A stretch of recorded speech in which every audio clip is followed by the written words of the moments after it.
Hey, we called it. Connor Lucas is finally back, making funky faces. We're glad to have him. Someone to actually give alternative pick, thoughts from me and Ken, who've given the same takes week after week. It's really They're pathetic. reading from a script, guys. Packers aren't good. Cowboys aren't good. Just the usuals. and the Cowboys are mediocre at best. But they did spend a bunch of money in picks on Quinnen Williams. They Was did. that a good trade? It's like they needed a really know. good defensive player, and they swapped. They said, we're going to trade said, ours away. No, we need someone on the defensive line. Micah, he was a linebacker. What are you guys talking about? He backed up the line. Anyways, last week, Ken and I 1-2 on our joint picks. Don't worry, Connor's here now. So now we got 3 people all voting on the same, so it has to hit. Ken did nail Texans being an underrated team and then upsetting the Bills. I don't know what other teams we complained about, but I was dead wrong about the Packers as they smoked the Vikings. I don't know. I complained about the Ravens, and man, they did not look good at all beating my picks that didn't agree with yours were just fine. I saw this. I was seeing just Lamar is not looking like himself, and he won't admit hey, I'm hurt, I'm dinged, except every week for the last 4 weeks, he's come in with missing a practice because of a couple weeks ago was his hamstring, right? Because he's coming off the hamstring, they gave him extra rest. Last week it was his knee, then it was his ankle. By the way, Ken, do you know what he's in for this week? Toe. They just keep changing it every week, really, to basically let him off for the first day of practice. I think how real is that? Can they just make up something new and be like, look, we checked out your toe, let's call it a toe injury this week? I don't know. Pretty much. So Tom Brady was on the injury report for 3 straight years where it said knee injury, just unspecified, probable every single week, played every single week. It can just say whatever. I have talked about it with Phil on here that toe injuries, especially for people in athletic positions, really are concerning. Because, I mean, just tons of push off, tons of pressure. And it always looks mild when they first do it. Then as it rests, you get swelling, and it just really, it's tough because it aggravates them. It takes a long time for it to completely go away. That's how you see Bucky Irving one's a little weird because it turns out there's more than just, musculoskeletal things going on. But when you see him and then you see Brock Purdy, and it's just everything's just slower to come back. Yeah, the toe injuries are the most annoying injuries in football, in my opinion. Everyone used to think hamstrings were the worst. We've seen more people this year think go out for toe injuries than I can remember. Honestly, it's so bad. And the worst part is it's so obviously Joe Burrow's out for 3 months because he had surgery, whatever, super severe, whatever you want to call it. Mm-hmm. Purdy, 8 weeks, said he's still not healthy. You had Malik Neighbors, who's dealt with it he said since college. No, I don't know how that. He's had back injuries. He's had everything, man. Knee, back, toes, head, shoulders, knees, and toes. I don't know if he's had a concussion. I'm sure he probably has had a concussion. So then that would also be fair. You've seen everybody complain about artificial turf causing these hamstring injuries. You get so many things specifically from the turf or the ground causing these toe injuries. It, once again, just really annoying. Phil, what are you all right? I didn't know you guys were done. Well, we're talking about feet here. We're talking about toes. Let us go. We're talking about Rex Ryans here, man. We're talking about Rex Ryans. The Sergeant Holkas, you mean? I just am surprised nobody remembers that Rex Ryan. I always see jokes about when somebody will put a joke on Twitter, and then Rex Ryan will say something, Rex Ryan will say something, and then somebody will just take a screenshot of a foot and then just put just tag Rex Ryan and say nothing. Because you guys remember that scandal of him and his wife or something like that. He's got a crazy foot fetish. This was when he was with the New York Jets. They blasted it all over the magazine. You guys remember that? How do you guys? I have no idea what you're talking about with these feet things. Dude, listen, that right there is the price of admission to our podcast. I can't believe that. I honestly cannot believe that. My next Google search is Rex Ryan and feet. I'm excited. Dude, be careful. Be careful. This is why we bring Connor around. I can't believe you guys didn't. Dude knows all about everybody's foot fetishes. How have you not? I can't believe they would know you guys don't. This is wild to me. That was a huge scandal. He got caught doing some. It doesn't matter. Family friendly. All right.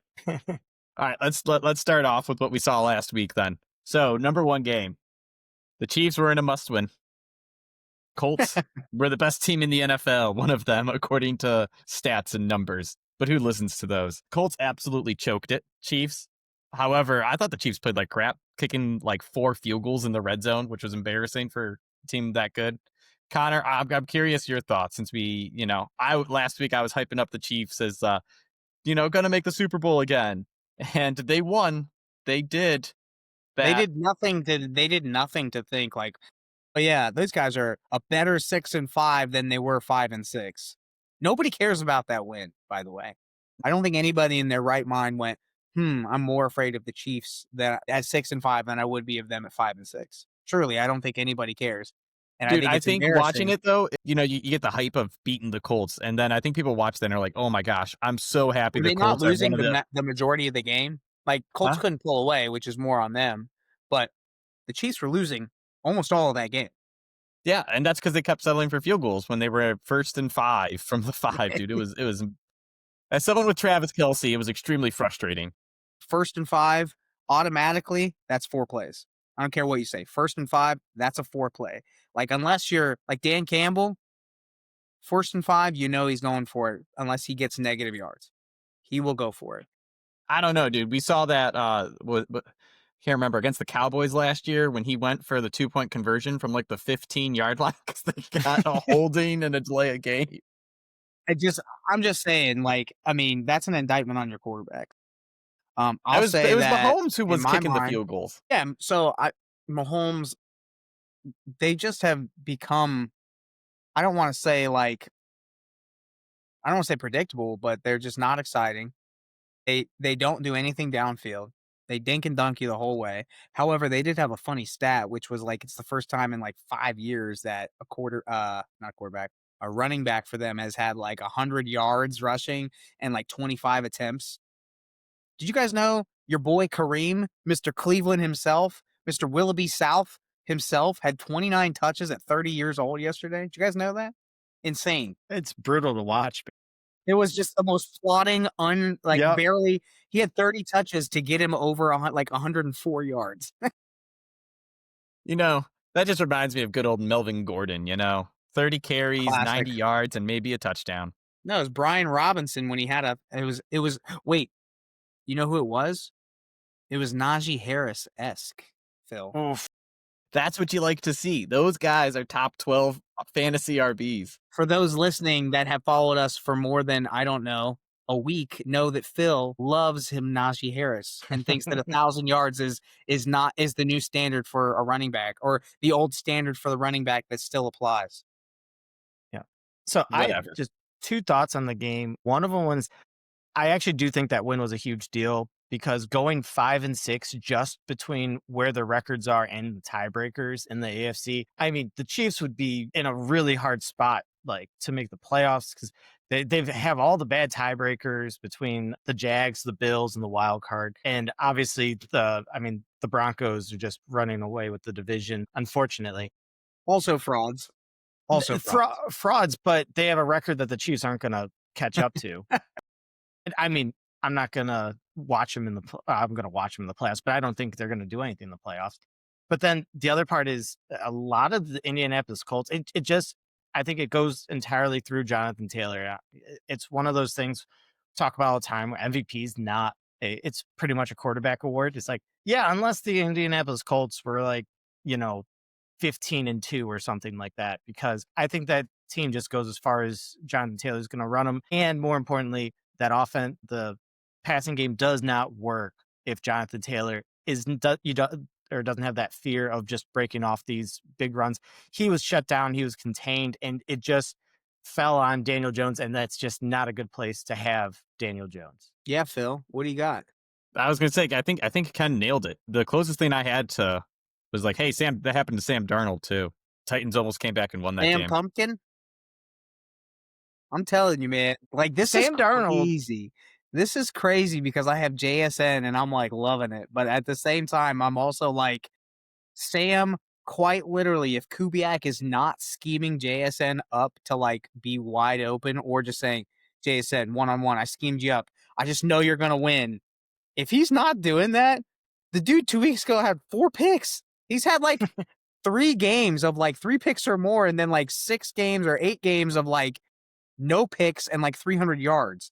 That is crazy discrepancy. Like range of outcomes is like 0 or 40 points in fantasy. And that also equates to like 6 points and like 40 points in real life.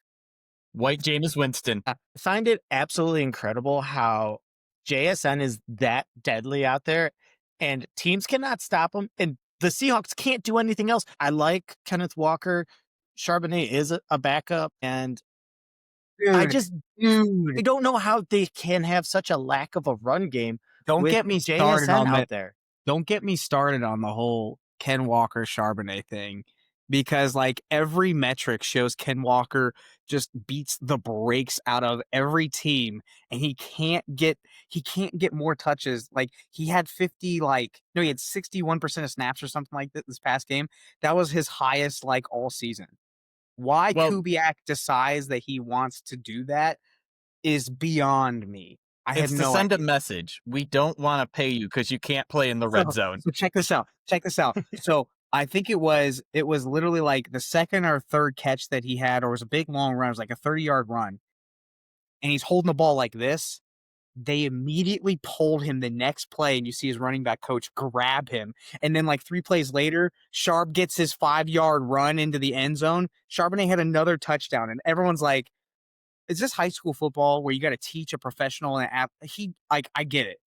But he was in the wide open. He went out of bounds, so there was no risk as long as he doesn't get butterfingers. Like you don't have to like literally like rip this dude apart. He's a professional football player. He's also your best running back by a country mile, and you're like, yeah, we need to make sure that he doesn't But do that. Charbonnet, he has 2 hands on the ball in the open field. Yeah. He's Mike Allstott, like basically. Do not disrespect Mike Allstott like that.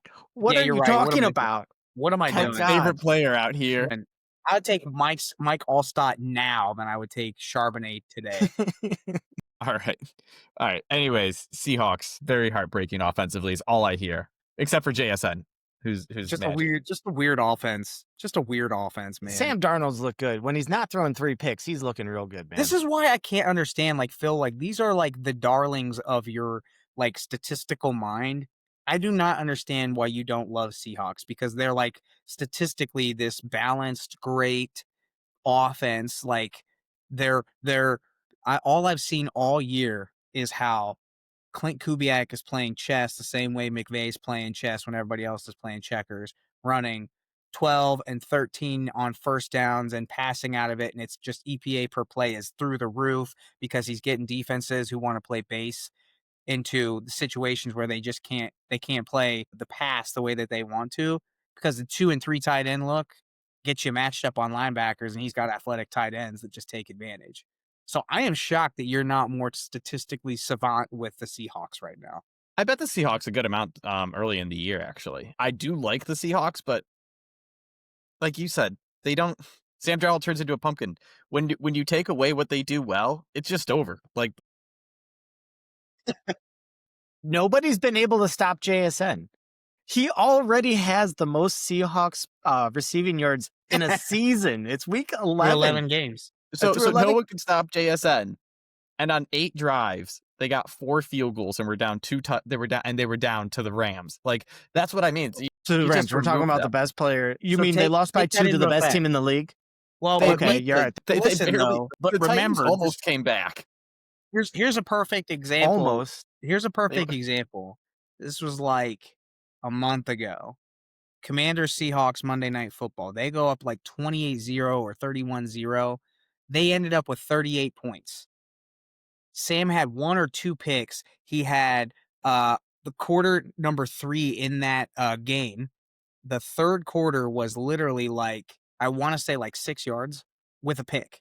And he turned it over within his own 5. So like, that's the whole thing. If you stop them, like, it's all bad. It's over. Yeah. You can get them out of their rhythm. I also think they've had a light schedule. And I told Ken a couple weeks ago, one of the reasons they look so good is because they've had weak offenses playing against them, and the only two good that they played against were the Rams and the Buccaneers. And the Buccaneers lit them up for 45. But they Anyways. shut down the Rams pretty good. They're built to stop the Rams. Someone posted about built it to on stop the Twitter. Rams. Guess who Okay. they get this week? 9. Oh, that's not true. They get Max Brosmer, who's Yeah. a 7th-round rookie, so they're going to blitz the crap out of him. Just crush him. Okay, so All JJ right, all right. McCarthy can't talk about that 9 thing and this whole other persona and suck so bad. You have to be good first, and then you can talk about your other persona. It was Like, I'm sorry. It was McCarthy's done to me. I've officially given up on JJ.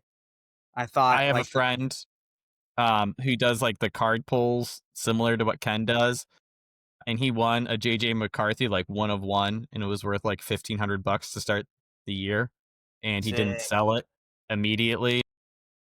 Unfortunately, he's like, yeah, I'm just gonna keep this as an investment piece now. I'm like, okay, well, it's over. It's probably Burn worth it. nothing. Yeah, I won a $300 JJ McCarthy autograph one, and like you just can't do anything with it's like $75 right now.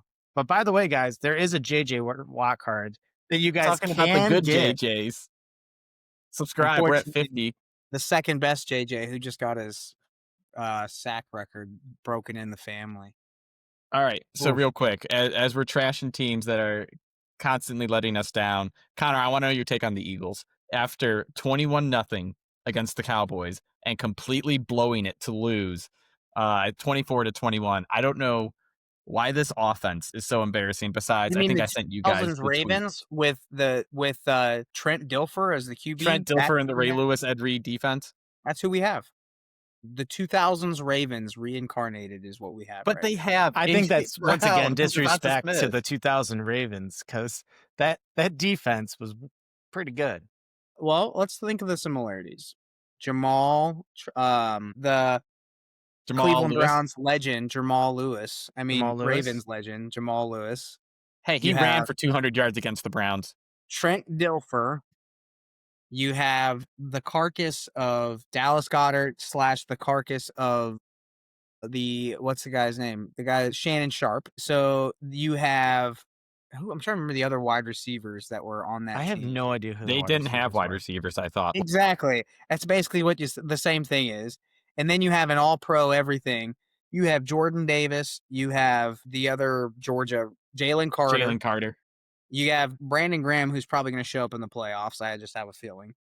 Like, their DBs are awesome. Very good. You have a very surprisingly good DB group. Who did they get from the Dolphins? I really like him. He's done really well for him. Is it Jalen Phillips or? Yes. Yeah. Yeah. He's been killing it. Stud muffin. Yeah. And then you're going to sit here and then you're going to say, everyone's going to say this whole thing about doesn't matter. We just win. Blah, blah, blah. Look. You can say whatever you want until you get to the playoffs. And this whole thing about we don't care about things, AJ Brown is saying exactly what everyone is thinking. And yet I was going to say AJ Brown's not saying that at all. AJ Brown's just literally on the team, and he's like, he had 4 catches for 121 yards like 2 weeks ago, and then tweeted afterwards like it's basically like fool's gold, like it's false positive, like they aren't using me but they're using me. Like, it's embarrassing. Honestly, it's embarrassing how bad that I think their offense is the biggest like false positive I've ever seen, because you're literally running hitch random go ball, hitch random go ball, and the concepts are the simplest things ever. Seriously, like it's an embarrassing. So it's a super like basic day one install for even Division III football. Otterbein people, you run I'm serious. It's the craziest thing. Hitch, dig behind it, hitch, corner route behind it, hitch, read the seams. All is like, I'm telling you, AJ Brown's route tree right now is what we call a hitch route or a train route. A train route is a 5-yard in. That's it. Or a fly and die, which is a fade route, and then he dies on the sideline. That's it. That's a terrible offense. And I don't care what you say. It's just, you can win these games, but you can see what also happens with somebody who's semi-competent in the Cowboys. You can be close the whole game and then say, I'm going to win all the close games. But then until you don't. And then all of a sudden everyone's like, wow, this offense really does suck. That's what happens. So Did I share it with this group or was it our other group where they show the stats on it's like the amount of hitches that every team runs, and the Eagles were second, third, and 16th in like most hitches. Or yeah, it was Goddard, Devonta Smith, and AJ Brown. Really? All three are in the top 16, and they're like, yeah, no other team has more than 2 in the top 16, and none are second and third. It's Terrible insane. offense. It's a terrible offense. An absolutely terrible offense. Do you think Jalen Hurts is the reason they're so limited? 100%. I'm telling you, like, again, this is the other thing about EPA, these statistics about yards per play and success rate and stuff like that. In the NFL, it is not at all like you cannot. This is why Shanahan, McVay, Andy Reid, these are the guys that are way ahead of their time because they say what I did this year cannot and will not work next year. Instead, we've got guys like, we've been saying this for 2 years. You can say whatever you want. Eagles won the Super Bowl last year, but before that, all we were doing was saying they can't win because of Jalen Hurts. Jalen Hurts has these false stats. Run around in circles, get rushing yards. You cannot continue to do the same thing over and over again and expect that the other NFL defensive coordinators won't eventually figure it out. It is crazy that they have no evolution. Would you guys say that if people were loading the box and Saquon Barkley would be a shell of himself this year, do you think that I would say, maybe I should run something different? That tells me two things. Either they can't run something different because they're limited at quarterback, or their offensive coordinator is a moron. Most people, unless your name's not Shane Waldron, are probably going to say, all right, I can scheme an offense, so it's probably going to be because my quarterback's limited, but nobody wants to say that. So Jalen Hurts, Super Bowl Jalen Hurts is like a top 5 quarterback ever. It's up there with like Nick Foles. I don't know what that guy does in the Super Bowl, but he drops dimes. 2, they did go from Kellen Moore, who I still think is a great coach, down to I don't even know who the offensive coordinator is now. I don't either. No idea. There's a reason I'm not going to learn his name. It's like he's murdering an offense. Don't want to learn criminals' names. That's why I'm dodging him. So I think this one's more on the OC because I think Jalen Hurts is better than what he's showing. However, you're right. I think he is very, very limited, and he's not going to make. They have the Justin Fields offense, like 1-2 run, 1-2 run. That's it. By the way, his name's Kevin Patullo, and the only reason I know that is because I saw something and it was definitely spam, and it was like the top rated like next year's head coaches, and he actually made the list. And I was like, well, this is clearly spam. And as soon as I read it, I was out. Yeah. Obviously, credibility goes away for that one. Wait, clearly. Be real. Was it for high school? It was like college. This is the St. John Bosco Bears. They don't even have a school anymore. Closed 12 years ago. Bringing them back. Well, Kelly just got canned, so that tells you about translating college into NFL doesn't always work. So after 10 games or whatever that is. Well, okay, I also think that's different because you can't go from Ohio State. You can't go from being like the best team, head and shoulders above everyone, then to go to the Raiders and assume success. That's well, right. Mark Davis would say elsewhere. I don't know. Do you guys have any other teams you want to talk about? Connor, you mentioned the Cardinals before the show. Do you want to talk about what's going on there? I don't know if it's because like I just have like this desire and hope and prayer that like Marvin Harrison Jr. isn't a bust, but like Michael Wilson has like half of the talent that Marvin Harrison has, and he's had 30 catches for like 400 yards over the past 2 weeks. So like, I mean, I gotta believe that maybe, just maybe, Drew Petzing is like not like completely incompetent. Because think about this. Jacoby Brissette has hit over, I think it's 240 yards or more in every game that he's had.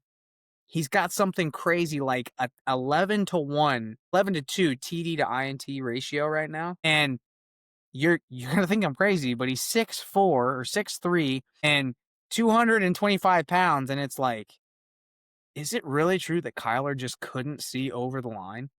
Because, I mean, here's the other thing, too. Do you guys have any idea how incredibly difficult it is to throw the ball 40 times a game and only come up with, on average, less than like half a pick per game and have a TD to INT ratio of like 4-1? You guys, we just talked about this. Launching the ball that many times in National Football League, we're watching Brock Purdy do it tonight on like 10 passes. He's throwing 3 picks. Okay? Like it's just throwing. The NFL is so good across the board that you are just throwing the ball 40 times a game and all of a sudden, wow, like they really are just chucking and ducking and he's not throwing the ball to the other team. What does that tell you? There's at least a little bit of scheme success in there.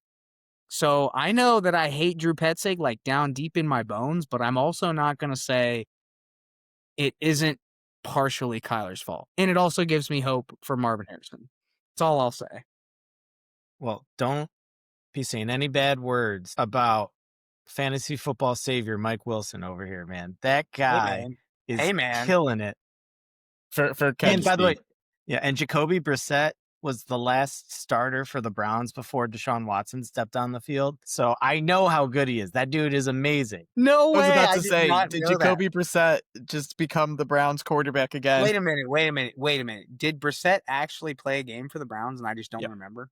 Brissette played like 12 games and looked really good. No way. He was the 13-game suspension quarterback. Yeah. And dude looked good. I did not know that. At the end of his tenure, he turned into the QB sneak quarterback and the Hail Mary quarterback, right? All right, so I saw this too. It was like a list of like, I think it's like 10 teams that you could make the argument that need a quarterback next year. There's 4 that like have to. Browns, Jets. Like you didn't watch Shador. That's going to be our next topic. We are killing way too much time talking real football instead of our picks. Well, are we doing this? Kidding. We're doing We'll do picks. We'll do picks. Go get that. Do picks quickly, but just last topic here. Just humor me. We do a lot of stuff quick here. Teams that I think there was 11 teams that absolutely need a quarterback next year. That need a quarterback. You can make the argument for. There are 4 that absolutely need one. Browns, Jets, Saints, and who was the other one? Vikings. Absolutely. What's that? Raiders. Don't absolutely really need a quarterback. Oof. Of course, obviously not Gino, that clown.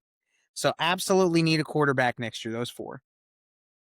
Then you have question marks, which would be Dolphins, Cardinals, Vikings. Oh, I forgot the Vikings. Vikings definitely need a quarterback. So there's 7 right there. You guys, with a weak QB draft coming up, you guys are telling me that Jacoby Brissette isn't maybe going to stick around and be the next Geno Bridge for the next 2 years for the Cardinals after what he's done? I was going to say, I could see him doing that. The quarterbacks I'm watching out for right now, like in the offseason, obviously Mac Jones, Davis Mills. Mac's going to get another chance too. Davis Mills has played himself into a contract somewhere. Yeah. I don't know where. And Carson Wentz, honestly, I could see him being more of a plug quarterback somewhere. He's better than JJ. If he was the quarterback for the Vikings, I think the Vikings are a fringe playoff team. He looked pretty atrocious. That's just not a hot take. No, I understand. But the thing is, it's like when you go from a fringe playoff team to definitely need a quarterback and like bottom 5. Can't move the football, throw for less than 100 yards passing in a National Football League game. Yeah, I gotcha. With Justin Jefferson, who's never played bad, with like freaking, what's his face? Josh Dobbs. I'm saying Brissette is going to be a bridge quarterback next year. And I don't think it's going to be, I think there's a real chance that they're going to give Petzing and Gannon one more chance. And they're going to make the argument that if they had started Brissette for the first 7 games, and they're going to keep Brissette, and they're going to go try and build somewhere else in the first round. That's my gut. I think second contracts for quarterbacks are going to get gutted of guarantees going forward. Yeah. There's been too many people. There's been too many people flopping. They did the whole big up and down, which is lock your franchise QB in for the long term before it gets more expensive. And now everyone's going to take Baker Mayfield deals. Rest in peace, because he blew up his shoulder this weekend. They're going to take he plays 3 through that. years. Trust me. Non-throwing. Hey, it's non-throwing. We in Cleveland, we know how he does with non-throwing shoulder injuries. He is going to play this week. You watch. But I'm I just think he's telling you, playing. they're going to do they're going to do Sam Darnold contracts and Baker Mayfield contracts, which is 3 years. It's really a 100 1 million. year with a prove it of 2. And they're just going to see how it goes. Very expensive for 1 year, but you're out. That's what I they're feel going to do. like Tua would never get his 250 or whatever the heck he got. Nick I Dick, can't remember. No, they by got to the kill way, that contract. Yeah. Sneaky. Dolphins have a real chance at going 500 and maybe sneaking into the playoffs.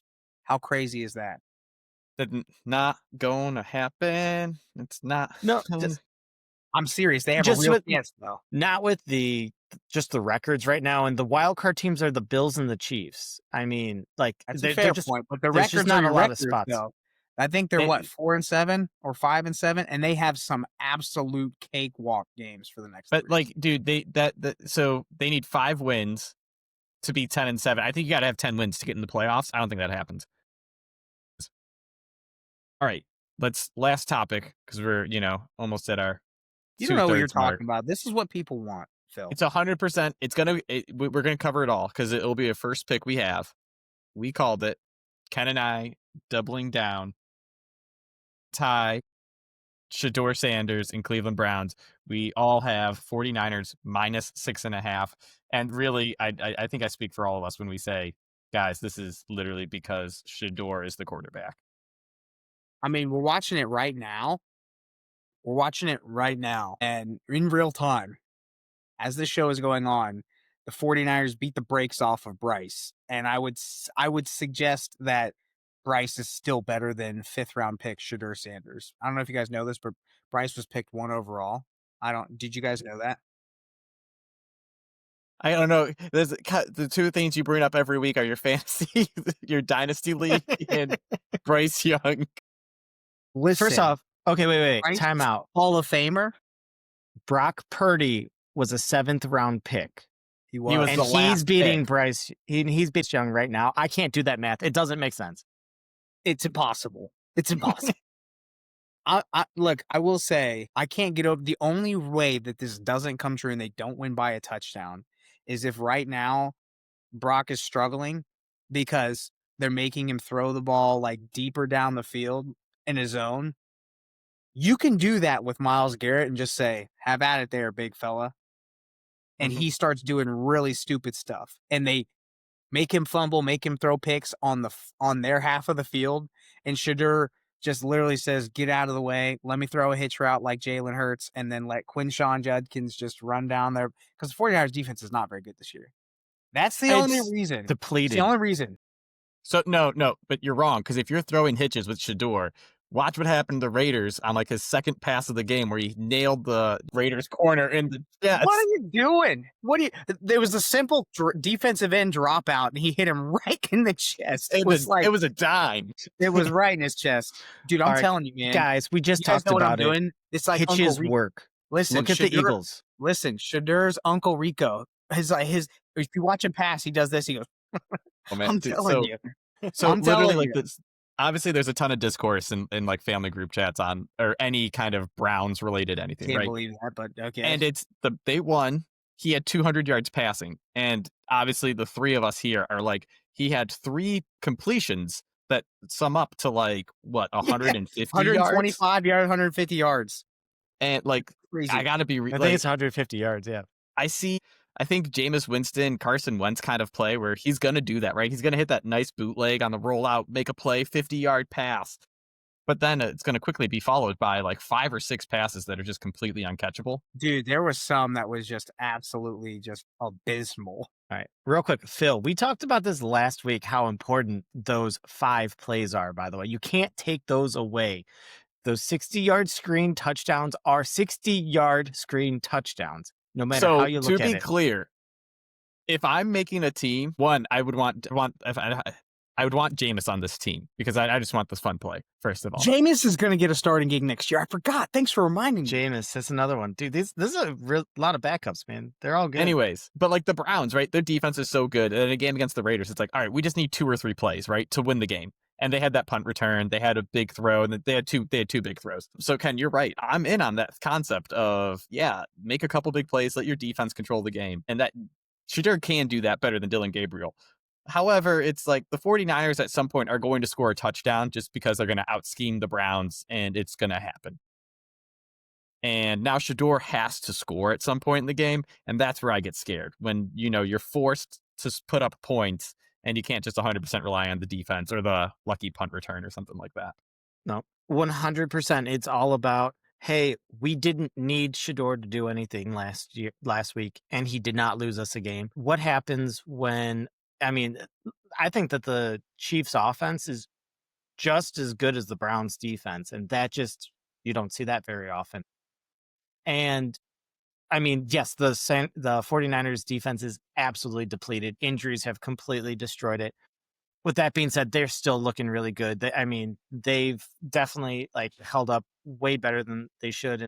I just look what they're doing now. Put the Browns, down a touchdown, see what happens. Very, very worried about that.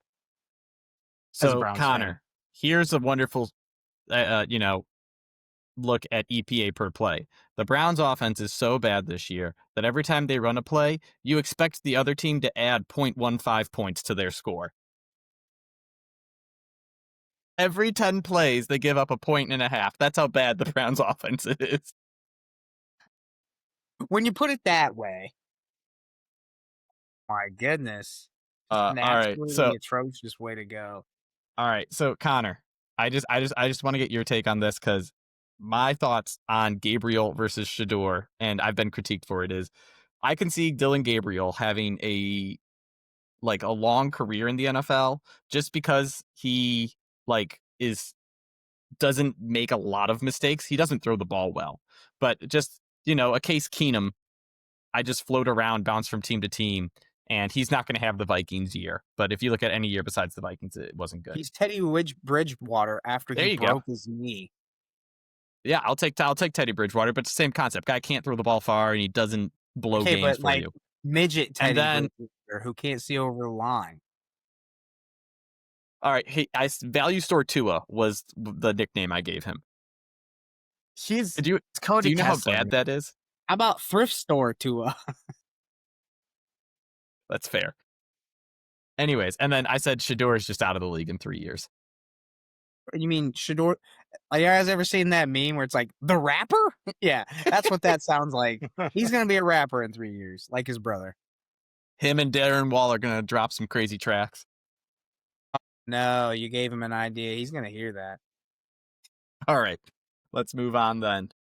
Thursday, we're recording this early so that we can give you great insights to Thanksgiving Day football. And we have Packers at Lions. We all agree Lions -2.5. My hope of the Packers being overrated finally maybe coming to fruition. I don't know how it isn't. It's I saw somebody 6 weeks ago say if Tucker Kraft ever left this offense, it would be terrible. And then it happened. I'm like, you're so how did you do that? Why would you say something like that? Don't you put that on me, Ricky Bobby? Yeah, and then he blows up his knee, and then all of a sudden they suck. Jordan Love looks like JJ McCarthy, and you're just sitting there going, "Yeah, you're right. He's not." But think about it. Name how many games that he's had over 250 yards since. I think he's had 0. Well, he's got no one to throw to. Tucker Kraft's out, man. You gotta have okay, Ken, I see your point, and I raise you. You drafted a first-round receiver. Whether or not he deserved to be drafted in the first round is another For the point. record. You follow random people who put charts out on Twitter, and you see Matthew Golden, in terms of separation, is a top 10 receiver. Apparently, the dude was running wide open. They just don't throw to him. I don't get it. I don't know. That's funny because that's what everyone says about Romeo Doubs, too. They're like, the dude just gets open. The dude just gets open. Weird. Dude, Romeo Doubs makes contested catches, all right? That's all I ever see. It's a weird thing because it's by all the metrics, you would say, wow, his per Adonai Mitchell, 80 Mitchell, for example. 80 Mitchell for the Colts coming out, another Texas receiver. You just sit there and you go, man, every per route metric except for catching the ball and like getting yards and all of those things that Crossing like, the goal line, things like that. He's so good at. And I say that like because you just look at production. A production metric has to be applied at some point. Is this guy producing? And neither of those guys produced crazy in college. They just have all of these crazy elite talents and crazy elite metrics. And you're like, why is this guy not producing? I don't get it. And I don't know the answer to that. I don't know the answer. You know, sometimes you're Quentin Johnston and your hands get replaced with bricks or, Stone. boxing gloves. Other times you're running into the end zone on a great offense and you just drop the ball. I don't know, man. It's weird. I don't know. Both of those guys. Anyways, any thoughts on Packers versus Lions specifically? Not just picking on the Packers. So big thing, Josh Jacobs is still hurt. He's coming back. I mean, I think he's going to play just based on he plays injured, and he usually does pretty good. But that's really their whole offense right now. The Lions secondary is banged up. I don't think that the Packers can exploit that. I just don't think it's what they've done. I think it's going to be a slower paced game because that's just the only thing the Packers can do. And the Lions, their offense really, Jared Goff has not looked great against the pass rush, even with Michael Parsons. Like, the Packers really have not been able to get to the quarterback too much. I don't think that that's going to be playing a big part. The whole Lions offense has been Jahmyr Gibbs, and hey, he's still out there and still looks good. So I think that the Lions just be able to score up on them. I think it's going to be a slower game, but I think you're just going to see a big stall, sleepy Packers offense out there. Yeah, my biggest fear for this game is I play Ken in fantasy next week. I need one more win to clinch my bye week, and Ken has Jahmyr Gibbs. You told me I'm not allowed to bring up fantasy, so shut up. Connor, I will say I did get a complaint from someone saying we have not heard enough about your dynasty league. It's kind of been a knock on the show. Let me pick it up. I'll pick it up. Moving on, Bengals versus the Ravens. I think this is the Thursday night game. So we are all on anti-Ravens watch. Bengals +7. Ken, is Joe Burrow playing, and is that the only reason we took the Bengals? I think Joe Burrow is really, really close to playing. I think they really kept him out, mainly more conditioning, see more practice. But I expect him to go. I mean, he did have. Did he? I think he had 2 full practices. He had 2 last week. He's got another full one today. Yeah. So I think Joe Burrow's in. I think he's back. Our boy is playing. All right. And I hate to say it, that has very little to do with why I'm picking the Bengals, because this is more just the Ravens offense has not looked that good. It has not looked as explosive. They're not hitting the big plays. I don't think Lamar's extending as well. He's definitely not running as much. And when they don't have the threat of Lamar running, Derrick Henry gets a little bit more bottled up. Yeah, the Bengals defense, it has looked a little better as of late, but they've still been, getting ran on a lot.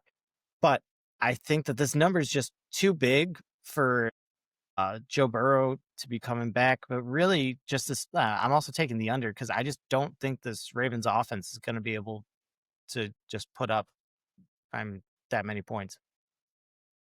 Connor, what are you putting on top? Injury last week. Kyle Hamilton exits the game in the 4th for the Jets. Big deal. I don't know if you guys have ever seen. Yeah. Have you seen the splits between when they have Kyle Hamilton on the field and when they don't? It's bad. So he's just their monster in the middle of the field. Nickel, so they had him, stopping the run. They had him they showed the split. They have had him lined up multiple times, at defensive end, then linebacker, then at safety, then at strong safety and free safety. It's been all over the map, and he's their wild card. He's their Troy Polamalu, and he got hurt. But I absolutely think this is just a momentum pick that they're Ravens have won 5 in a row. But if you've actually watched the games, it has not been good at all on offense for them. Lamar's nicked up. I don't care what anybody says. He's nicked up. He's not going to tell you he's not. He dodges questions when he's asked about it. Their offensive line is abysmal. I think he's he's been sacked more this year than he has ever in any part of his career, which tells you two things. He can't move as much, and their offensive line is terrible. If you have a guy like Lamar Jackson getting sacked, something is wrong. He's either hurt or you guys are really, really bad. So it sucks because I think we were all in on the Ravens this year too, because we were like, oh, Ravens should win it this year. And then they started out 1-5, and then everyone's like, oh, but they're back to being 6-5 or 5-5. It's not. It doesn't feel like very. It feels like the Chiefs 6-5. That's what that feels like. So I traded for Derrick Henry in fantasy. I know, keep piling on the fantasy talk when it's not Connor's team. What are we doing? What do you guys think?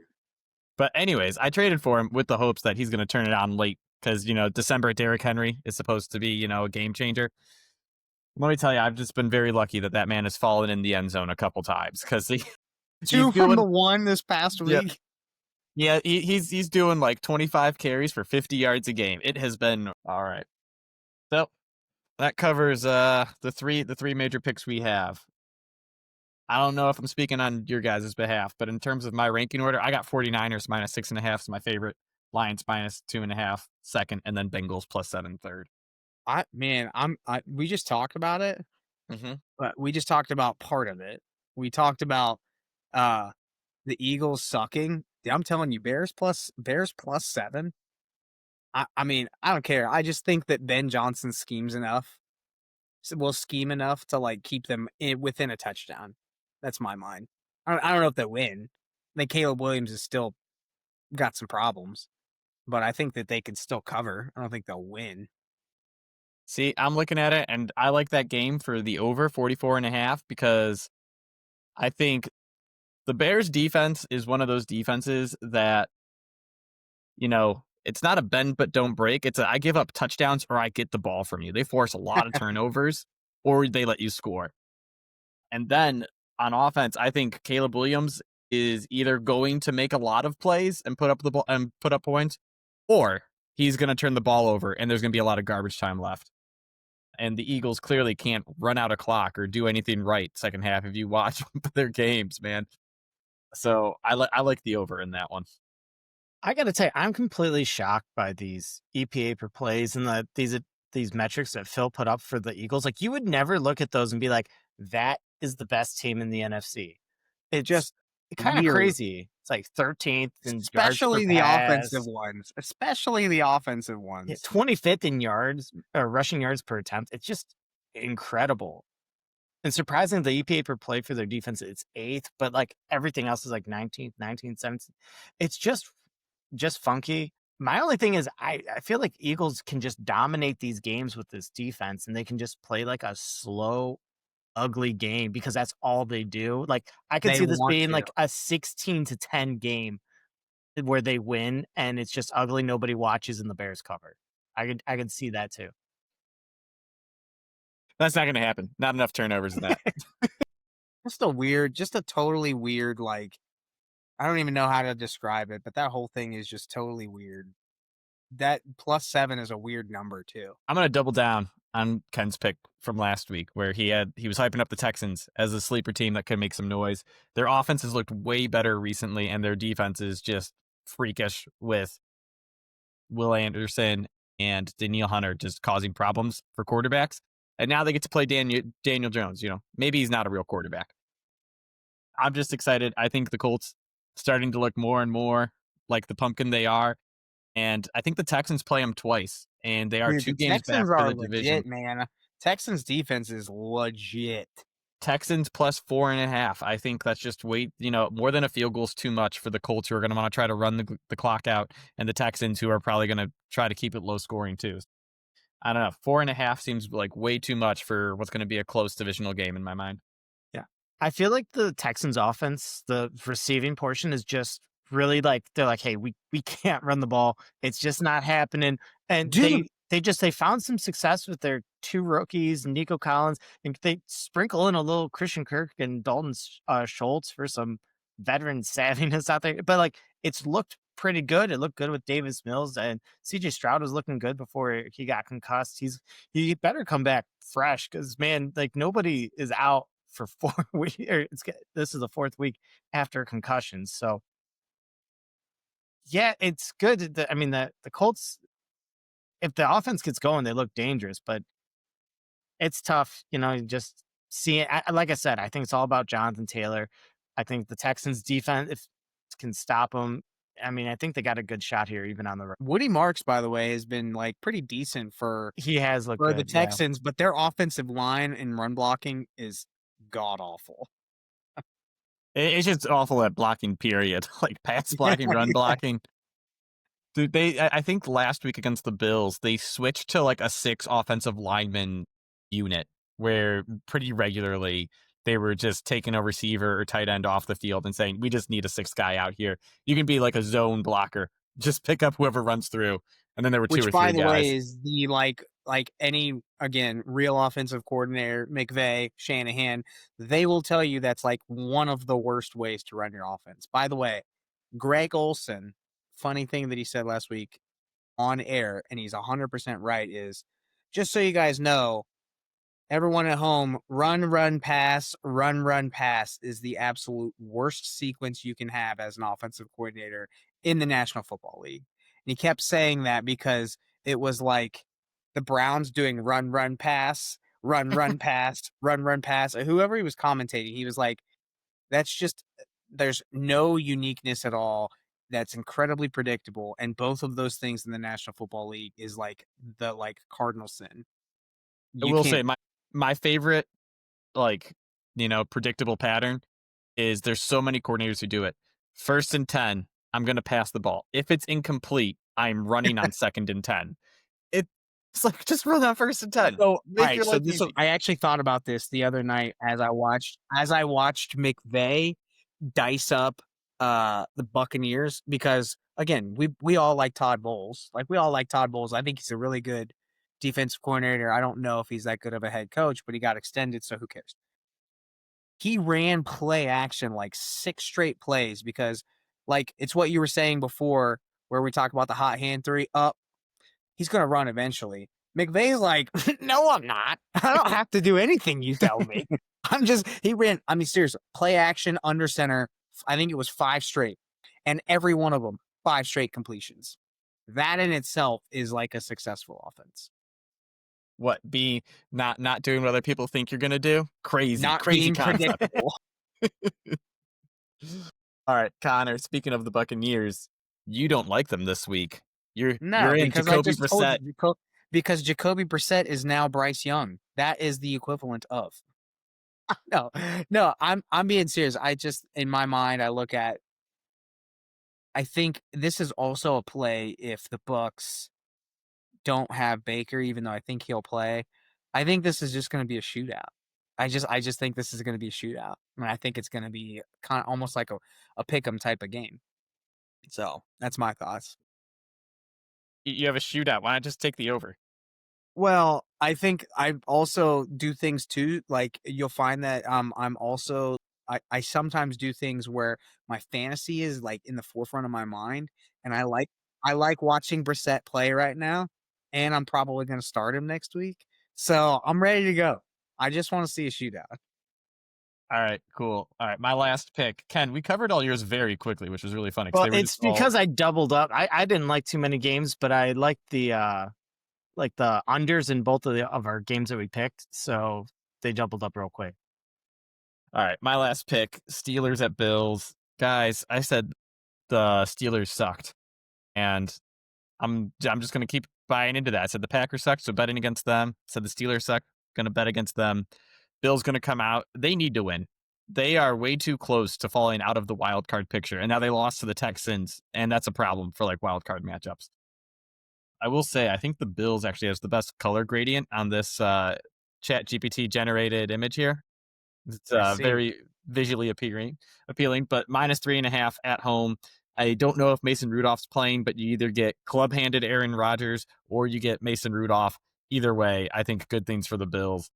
And they just come out, and Josh Allen does a Josh Allen game. That Bills defense has looked so bad. And did they lose? Was it Rousseau, one of their pass rushers? They didn't need to lose anyone else on that defense.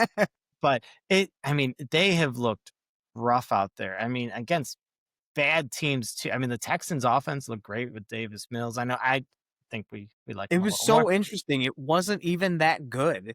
They Yeah, literally had made like it look good. 3.2 yards per carry, and the guy ended up having 2 touchdowns and like 150 yards. That's not good. Well, and then Miami looked good against. There's just a lot of. I worry that the Steelers are just going to do one of those stupid Steelers games where they might even win this one. Make it dirty. Yeah, like Steelers are just an ugly watch, man. And honestly, I've just picked wrong on them every single time I've picked them for them or against them. So I'm just staying away from it. Dude, Steelers are. I hate that team. I just hate them. I hate everything about them. Arthur Smith being hilarious. It's just Arthur Smith. Don't even get me started.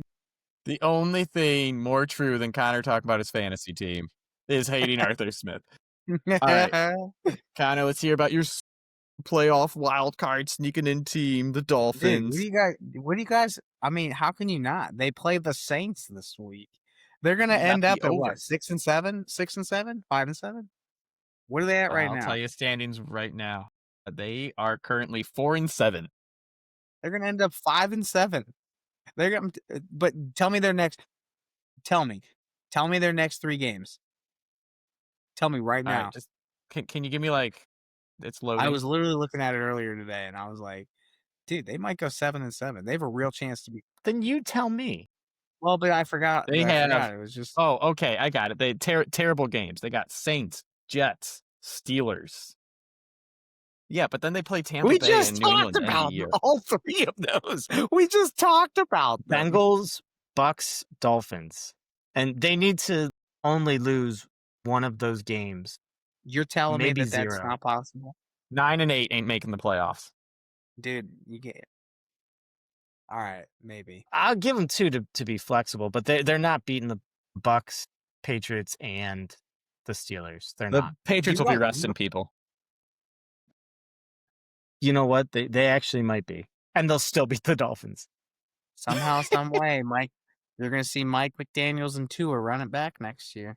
So, all right, Connor, I like the in-depth analysis there. That it's just the Dolphins. You're all in on this 3-1 run that they're on. You also want to know why? You really want to know why? I've got Devon Achane and Jalen Waddle.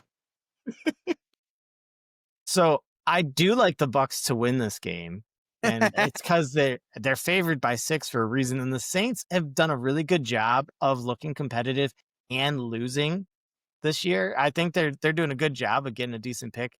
All they're doing is they're not making sure Kellen Moore doesn't lose his job. All right. Connor's last pick, Giants at Patriots. Ken, I'm surprised you're not on this one. I guess it might not be the Jameis I'm not a show. Jackson Dart guy. Yeah, I forgot. I'm just off on who's going to play. You have the 2. You have literal like Jameis Winston, and then you have white Jameis Winston right behind It might be him. Jackson Dart though. Fine, white Jameis Winston. What do you think I just said? He's going to throw for 300 yards, rush for another 300 yards, get concussed, and then the real Jameis is going to be back in. Listen, the analysis in here doesn't have to be that in depth. And you watch, I'm going to go 6 for 6 next week. Watch. Good. If you are, I'm at least 3 right. All right.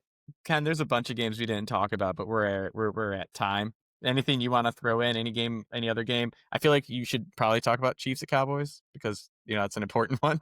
Well, I don't know, because coming in this, I was saying how, that Cowboys plus 3.5 doesn't look that bad. A little bit of their defenses look better, and a little bit the Chiefs just play close games and aren't going to blow them out. But then it's Thanksgiving and it's the Cowboys. They're probably going to lose by 40. I don't know. I'm happy I get to see Pat Mahomes on Thanksgiving, but I really don't got. I don't have too much to say on it. I don't got a pick. All right.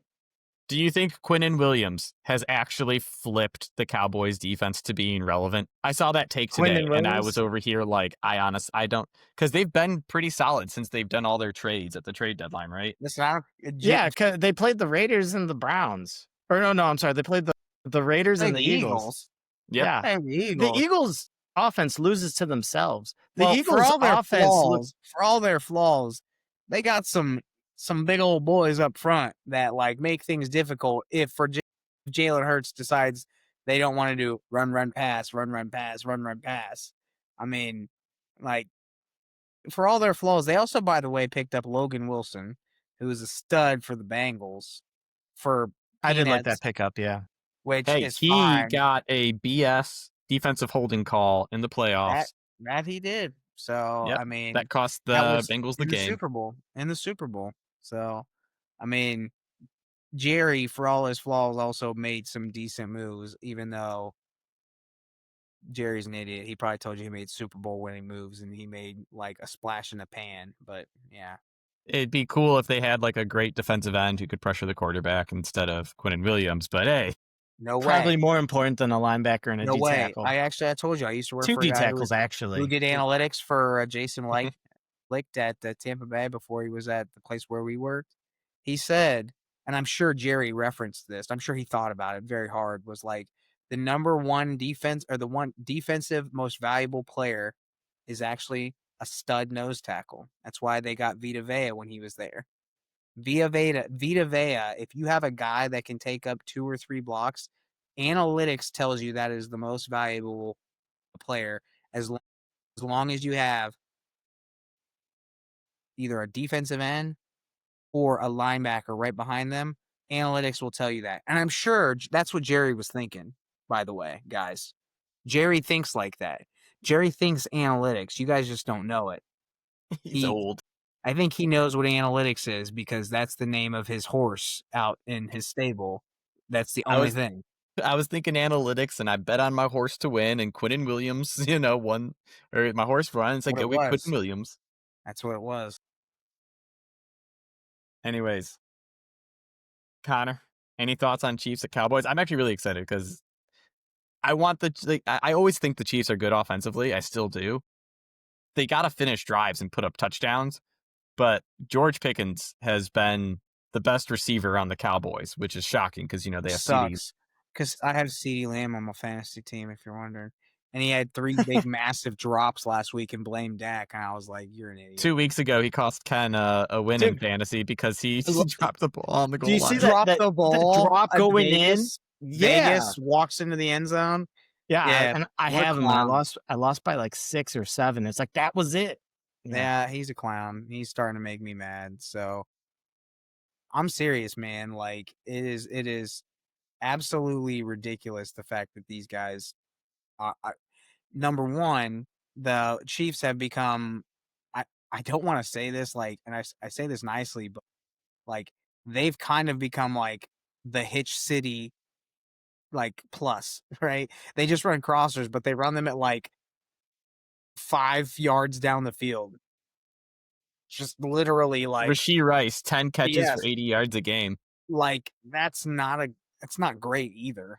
I don't know. It's a little bit better than the Eagles, but the idea that they're going to be able to do that is not good because I just don't see. By the way, fun fact: Chiefs signed Dameon Pierce. Get him on your waivers, dude. They have CEH. They have so many players already. So many players that are worthless. That's true. What makes you think Dameon Pierce, who lost his job to Nick Chubb, because like no leg Nick Chubb? That's a good point. That's a good point. They like Woody Marks, who's actually been decent. Woody Marks has been solid, but I feel like he is not. They've been using him wrong. I feel like he is not a first, second down kind of back. All right, that's enough of looking at the screen. All right. Anything else you guys want to talk about at all? Ken, I feel like you've just been on the sidelines a lot for this one. I just, you know what? I've been here. Connor hasn't. I was just letting him do his thing. I was listening. I was actually watching. It sound like the people don't want to hear what I have to say, Ken. We're saying they want to hear you, and you got to show up more so they can hear you. Maybe watching too much Monday Night Football while you guys were talking. That's probably what happened. Sorry. All right, so Ken already showed J.J. Watt rookie card. Subscribe so that you might win it. Mike Schilling, sorry about your Vikings, man. That was my bad call last week, and there's no hope for them going forward unless Mr. Irrelevant Unless- blows up. No. Jacoby Brissette gets traded to the Vikings. Next year, we're past the trade deadline. This ain't The fantasy. Cardinals they're gonna force the Cardinals to cut him. They're gonna somehow coerce them into doing so, and then there's gonna be collusion on the back end, and then the NFL is gonna get wind of it, but only after the Vikings come back and get in themselves into the playoffs. Actually, hot take, by the way, Cousins is going back to the Vikings next year. Don't really care what you guys have to say. Cousins is Yeah. so done, man. Cousins is going cannot back throw. Cousins is going back to the Vikings next year, whether you like it or Cousins not. threw a 50-yard pass, and his arm is done. Cousins threw a 50-yard pass. At least he hit the receiver in the hands. It didn't throw it to the other team. J.J. McCarthy did that. You guys remember the shell of what Drew Brees looked like in his last year? He couldn't throw the ball 15 yards down the field. But guess what? Sean Payton said, you ain't retiring. We're going to throw 50 digs. That's what we're doing. Okay, Kirk Cousins is Matt Ryan, retirement Matt Ryan right now. That's who he is. The Colts Matt Ryan? You guys Yes. forget that he played? Yes. I don't want to disrespect Matt Ryan too much, but yes, that's who he is. Dude, Matt Ryan was throwing I- 300 yards those first few games with the Colts.